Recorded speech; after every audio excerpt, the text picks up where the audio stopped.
Hey, Matt, how are you doing? I'm awesome. Doing great. How are you today? I'm doing great as well. Is it cold there right now or is it warm? No, it's incredibly awesome here. Why? I'm so jealous. It is like an ice skating rink here in Omaha. Oh, fun. Yeah, it's a lot of fun. So I have the what I'm wanting to know about today is, how is our economy doing? And I just kind of want to hear your perspective on it.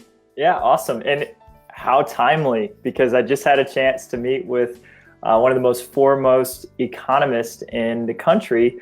Last night, I had a couple beers with a guy named Elliot who's speaking today at the Chamber of Commerce Economic Outlook. And I had a chance to one-on-one privately pick his brain about what does all this data mean and where is the economy heading? And I'm sure you're curious to know. I am definitely curious. Awesome. So he said, hey, if I had a real crystal ball, I wouldn't be giving speeches around the country.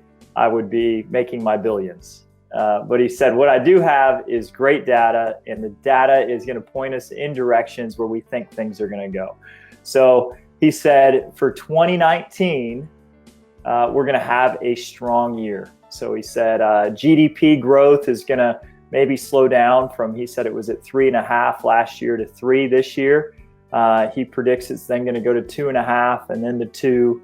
And our standard rate of GDP growth, if there is such a thing, is 1.8. So eventually we're going to slow down to that point.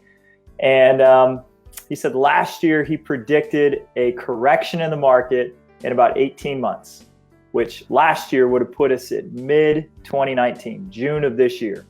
Now we have more data. We're here in January, we're here in February, it's almost March. And he said he thinks that we're going to see a correction, which is a small recession. And he said it could be as soon as 12 months. So it could be as soon as 2020. It's not going to come in the middle of 2019, according to where the data is, according to where the economy is.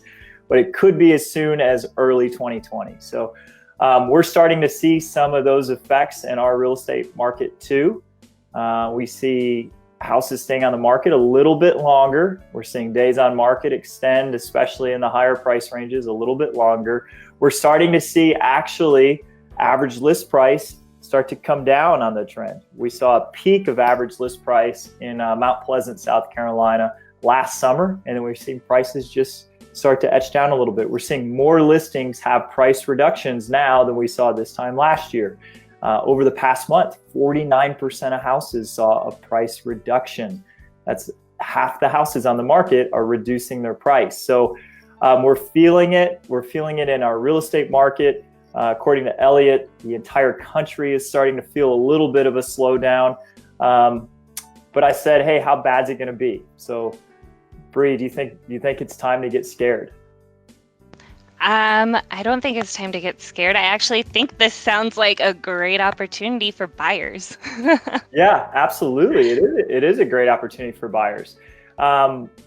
If we see longer days on market and we start to see prices come down, we're seeing inventory maybe start to creep up a little bit. Buyers will have more selection, more power. So it's definitely, it's going to think already right now in Charleston, buyers already have a slight advantage.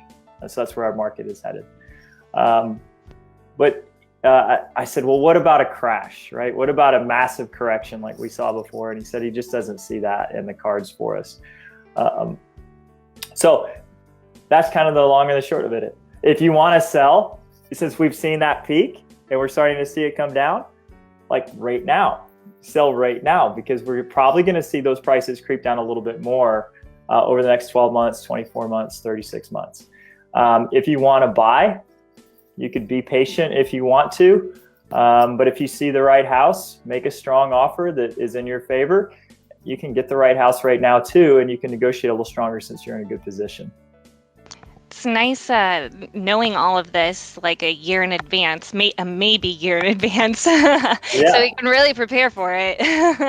Sure, yeah, and it just kind of gives you perspective. And again, there's no crystal ball. He predicted a year ago, and this is one of the smartest economic minds in the state of South Carolina. He predicted a year ago we'd see a slowdown probably in June of this year. And now things are changing. We're stabilizing a little bit more even.